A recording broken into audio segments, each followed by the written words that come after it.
Bonjour et bienvenue sur cette vidéo de présentation où nous allons apprendre à programmer. Et oui, je sais que certains d'entre vous ont déjà commencé à programmer et à taper du code pour faire leur propre petit logiciel. Je sais également que certains d'entre vous aimeraient bien commencer à programmer mais n'ont pas encore osé passer le pas. De plus, vous avez remarqué que très souvent dans mes vidéos, je parle de logiciels qui sont open source, c'est-à-dire que l'on peut consulter le code de ces logiciels pour savoir s'ils ne seraient pas, par exemple, malicieux ou s'ils n'auraient pas peut-être quelques bugs cachés. Alors certains d'entre vous m'ont justement posé la question « À quoi ça sert d'avoir de l'open source si on n'est pas capable de lire le code ?» Effectivement, ça ne sert pas à grand-chose. Donc ce que je vous propose, c'est de commencer une petite série qui va vous apprendre à lire du code, à comprendre comment le code est structuré, car même si vous n'arrivez pas à comprendre l'intégralité du code que vous allez lire dans le code source, vous pourrez certainement deviner de quoi il est question. Alors que si vous n'avez jamais abordé la programmation sous aucune forme, eh bien vous n'y comprendrez absolument rien. Donc je vais vous donner dans cette série de vidéos les clés qui vont vous permettre de comprendre la structure du code et de deviner ce qui se passe dedans. Mais vous serez également capable de faire vos propres petits logiciels. Le langage que nous allons apprendre ensemble s'appelle le C#. Le langage C est un langage qui est très couramment utilisé à l'heure actuelle dans beaucoup de logiciels. Il y a également d'autres langages, comme le langage Java, qui est très proche du langage C. Pour ceux qui préféreraient utiliser d'autres langages, comme par exemple Visual Basic, je vous montrerai comment convertir du C en Visual Basic et inversement. Aujourd'hui, nous n'allons pas encore taper de code, mais promis, ce sera le cas dans la prochaine vidéo. Aujourd'hui, je vais vous expliquer d'où on est parti et où l'on est aujourd'hui dans la programmation et vers quoi on se dirige. En fait, vous programmez tous les jours sans le savoir. Et je ne vous parle pas de votre cafetière ou de votre téléphone mobile. Non, je vous parle de quelque chose de beaucoup plus simple. Une lumière dans une pièce. Lorsque vous rentrez dans une pièce, la lumière est éteinte. On peut dire que l'état de cette lumière est donc à 0. Lorsque vous appuyez sur le bouton pour allumer cette lumière, eh bien on peut dire que l'état passe de 0 à 1. Eh bien ça s'appelle un langage binaire.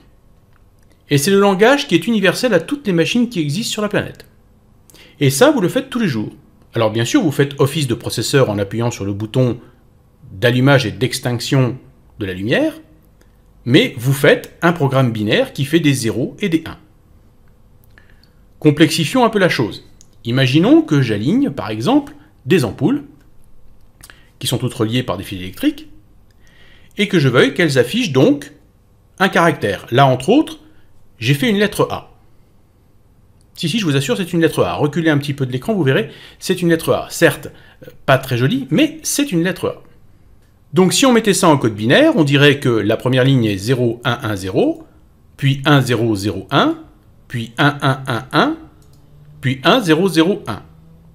Et nous avons ici notre premier programme, en fait, qui permet d'afficher cette lettre A. Et on peut dire que cette lettre A est codée en 16 bits. Donc ça, c'est du langage binaire. Il faut savoir qu'à une époque, les premiers ordinateurs étaient donc programmés en binaire, c'est-à-dire que l'on passait dedans des cartes perforées. Quand il y avait un trou, c'était 1, quand il n'y avait pas de trou, c'était 0. Et on passait des cartes perforées pour les programmer. Maintenant, imaginez si l'on devait développer des logiciels en utilisant le langage binaire, ce serait juste un gros mal de tête que nous aurions, car ce serait juste très très pénible à faire, et surtout totalement illisible. Donc, il a fallu créer d'autres langages qui soient plus faciles et plus rapides pour créer des logiciels plus complexes. Donc, si l'on reprend nos ampoules, et que l'on reprend nos séquences binaires pour les mettre bout à bout, on peut convertir cette séquence binaire en hexadécimale. Et à ce moment-là, on obtient 6, 9, F9. Voilà qui est déjà beaucoup plus court que la série de 0 et de 1, et en plus, nous avons même une lettre dedans. Et ça déjà, ça commence à se rapprocher du langage humain. Car en fait, l'objectif est de se rapprocher le plus possible du langage humain. Et avoir une lettre, c'est merveilleux, c'est déjà une partie du langage. Mais bon, créer un logiciel entier avec des lettres et des chiffres, c'est quand même pas non plus le paradis encore. Mais à partir du moment où les ordinateurs ont commencé à évoluer et qu'on a commencé à avoir des écrans, des claviers, on a commencé à voir fleurir d'autres langages, comme par exemple l'assembleur, dans lequel on peut voir qu'il y a des mots complets ou des abréviations de mots. Ici on a move, int pour integer, qui veut dire antinaturel en anglais. On voit également le mot code, le mot global. On commence à voir donc des mots complets, des choses qui sont intelligibles pour l'humain. Donc on continue de poursuivre cet objectif de faire un langage qui soit le plus compréhensible pour l'humain et qui puisse être transformé en un langage que la machine puisse comprendre. Donc une interface entre l'homme et la machine. Le code que vous voyez ici à l'écran, qui est donc en assembleur, permet simplement d'afficher bonjour à l'écran. Comme vous le voyez, ça demandait quand même un petit peu d'effort pour faire ne serait-ce que cela. Alors nous allons imaginer que nous pouvons parler à une machine avec notre langage courant, pour lui expliquer ce que l'on veut qu'elle fasse. Nous allons prendre pour ça un petit robot avec des bras, des jambes et une tête. Comme vous pouvez le voir, je suis très fort en dessin. Et nous allons commencer à écrire notre programme. La première ligne sera « lever le bras droit », la deuxième « lever le bras gauche », la troisième « lever la jambe droite » et la quatrième « lever la jambe gauche ». Donc, nous avons nos 4 instructions qui vont s'exécuter dans l'ordre les unes après les autres. Car il y a une règle élémentaire dans tous les programmes, c'est que lorsqu'ils sont exécutés, ça commence toujours par s'exécuter par la première ligne pour aller jusqu'à la dernière. C'est quelque chose que les développeurs ont tendance à oublier parfois quand ils débuguent un programme, mais du code est toujours lu en commençant par la première ligne pour aller jusqu'à la dernière. Donc si on exécute ce code, notre robot va donc lever son bras droit, puis on passe à la ligne 2, il va lever le bras gauche, puis on passe à la ligne 3, il va lever la jambe droite, et on passe à la ligne 4, il va lever la jambe gauche. Seulement là, vous avez votre premier bug. En effet, votre robot ici a les 2 jambes en l'air et n'a donc plus aucune jambe posée sur le sol. Il y a de fortes chances pour qu'il se casse la figure. Et ça, c'est la première chose qu'un développeur doit faire. Il doit s'imaginer ce qu'il va se passer dans la réalité. Il y a souvent une grande différence entre ce que le code fait, ou du moins ce que vous pensez qu'il va faire, et ce qu'il va vraiment se produire. Alors d'ailleurs, une petite parenthèse, le mot bug vient de l'époque où les ordinateurs étaient tellement énormes qu'ils contenaient dans des immeubles de 10 étages, et où le simple fait qu'un insecte se balade sur les pistes cuivrées ou les éléments électroniques de l'ordinateur, eh bien suffisait à faire des courts-circuits dans cet ordinateur. Et du coup, lorsque les ordinateurs plantaient à cette époque-là, eh bien on disait qu'il y avait un bug, c'est-à-dire un insecte dans l'ordinateur qui faisait un court-circuit et qui faisait planter donc la machine. Heureusement pour nous, les insectes aujourd'hui auront beaucoup plus de mal à faire des courts-circuits dans nos machines. Voilà, donc c'était juste une petite parenthèse pour vous expliquer l'origine du mot bug. Donc, revenons à notre petit robot et voyons comment faire pour qu'il garde toujours une jambe au sol, quoi qu'il arrive. Donc vous voyez qu'ici j'ai réécrit le programme, donc d'abord il va lever le bras droit, puis le bras gauche, là aucun problème. Mais par contre à la troisième ligne, je dis si jambe gauche levée, alors baisser jambe gauche. Et ensuite, je vais lever la jambe droite. La cinquième ligne dit si jambe droite levée, alors baisser jambe droite. Ensuite, je vais lever la jambe gauche. Et enfin, ce que j'ai fait, c'est que j'ai réinitialisé le robot, c'est-à-dire que je fais baisser la jambe droite, baisser la jambe gauche, baisser le bras droit, baisser le bras gauche. Ensuite, je lui demande d'attendre 5 secondes, et puis d'aller à la ligne 1 pour recommencer, et ainsi on a un petit robot qui danse. Et vous voyez que de 4 lignes, on est passé à 12 lignes. On a déjà triplé le nombre de lignes de notre programme. Donc vous voyez que très vite, dès qu'on a un problème à résoudre, cela peut complexifier notre programme. Alors cette façon de programmer était plutôt monobloc. C'est-à-dire qu'on avait tendance à donc avoir un gros bloc de code dans lequel on faisait des sauts de ligne, on disait à la machine qu'il fallait aller à telle ligne, puis revenir à telle autre ligne. Bref, ça devenait très vite des sacs de nœuds et vraiment très très pénible à mettre au point et à déboguer. Donc à partir de cette constatation que ce code monobloc était très difficile à maintenir, eh bien on a créé la programmation orientée objet. Et ça, c'est le saint Graal que tout le monde utilise aujourd'hui, quel que soit le langage qui est utilisé pour programmer. Dans la programmation orientée objet, on part du principe que tout est objet. Donc ce que l'on fait, c'est que l'on crée un objet robot. Et vous voyez que ici, j'ai le début de mon objet robot et la fin de mon objet robot. Tout ce qui sera entre ces deux lignes va définir ce qu'est mon robot. Pour définir ce qu'est mon robot, je vais d'abord lui mettre des propriétés. Ces propriétés vont dire justement ce que possède mon robot. Entre autres, ici, on va s'occuper de ses jambes, puisque c'est surtout les jambes qui nous posent problème. Donc on va créer deux propriétés, la propriété jambe droite et la propriété jambe gauche. Ensuite, à l'intérieur toujours de notre objet robot, on va créer une méthode. Et vous voyez que cette méthode a un début de méthode et une fin de méthode, et tout ce qui sera entre ces deux lignes sera exécuté lorsque l'on fera appel à la méthode lever jambe.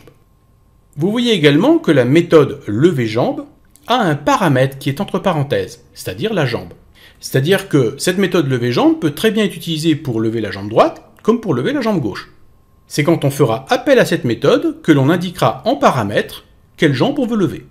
Et enfin, on aura une deuxième méthode qui sera la méthode baisser jambe, qui elle aussi a un début et une fin, qui permettra donc de baisser la jambe choisie. Donc maintenant, nous allons mettre un petit peu de code dans notre méthode lever jambe. Vous voyez que j'ai 3 lignes, et ces lignes, comme dans tout programme, vont s'exécuter en commençant par la première ligne pour aller vers la dernière. Donc je commence par dire, si la jambe est égale à la jambe gauche, alors baissez la jambe droite. Si par contre la jambe est égale à la jambe droite, alors baissez la jambe gauche. De façon à s'assurer qu'il y ait toujours au moins une jambe qui est en contact avec le sol. Et enfin, je dis à la machine, c'est bon, tu peux faire l'action de lever la jambe qui est demandée, celle qui a été passée en paramètre dans ma méthode lever jambe. Et enfin, je n'ai plus qu'à mettre une ligne dans ma méthode baisser jambe qui fait juste l'action de baisser la jambe. Ici, je n'ai pas besoin de m'assurer de l'état d'une des deux jambes, puisque de toute façon, ce qui m'intéresse surtout, c'est de savoir qu'elle est baissée.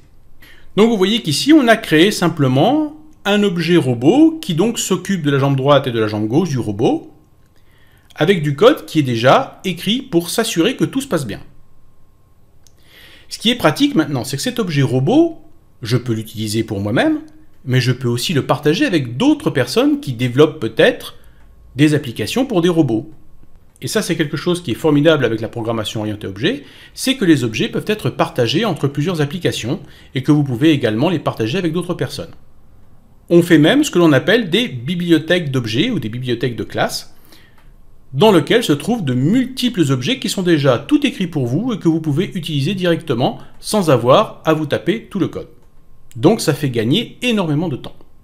Donc aujourd'hui, il y a énormément de grosses boîtes à outils dans lesquelles il y a des multitudes d'objets que vous n'avez pas besoin de développer parce que quelqu'un l'a fait pour vous. Donc maintenant, si on reprend la programmation de notre robot, eh bien ici, pour lever sa jambe droite ou sa jambe gauche, je n'ai plus qu'à faire, sur la première ligne, créer un nouvel objet robot que je vais appeler mon robot. Et ensuite, je vais appeler, sur la deuxième ligne, la méthode lever jambe pour lever la jambe droite. Puis à la troisième ligne, je vais appeler la méthode lever jambe avec la jambe gauche pour lever l'autre jambe. Et vous voyez qu'en 3 lignes, j'ai fait cette action sans avoir à me soucier de ce qui risque de se passer au niveau de la stabilité de mon robot, puisque c'est déjà écrit dans mon objet robot. Voilà, donc aujourd'hui, tout le monde utilise la programmation orientée objet. Ne vous inquiétez pas si vous n'avez pas encore tout bien compris et que ça vous paraît compliqué. Ce n'est pas si compliqué que ça en fait, je vous promets que c'est en fait assez simple. Car il y a beaucoup de préjugés quant à la programmation. Beaucoup de gens pensent par exemple que pour programmer, il faut être très fort en anglais ou très fort en mathématiques, ce qui est totalement faux. Sauf si bien sûr vous avez besoin de créer un logiciel linguistique ou un logiciel de mathématiques. Il est clair que là, vous aurez peut-être besoin de certaines notions pour pouvoir faire ce logiciel. Mais dans la majorité des cas, tout ce que vous avez besoin d'avoir, c'est de la méthode et de la logique.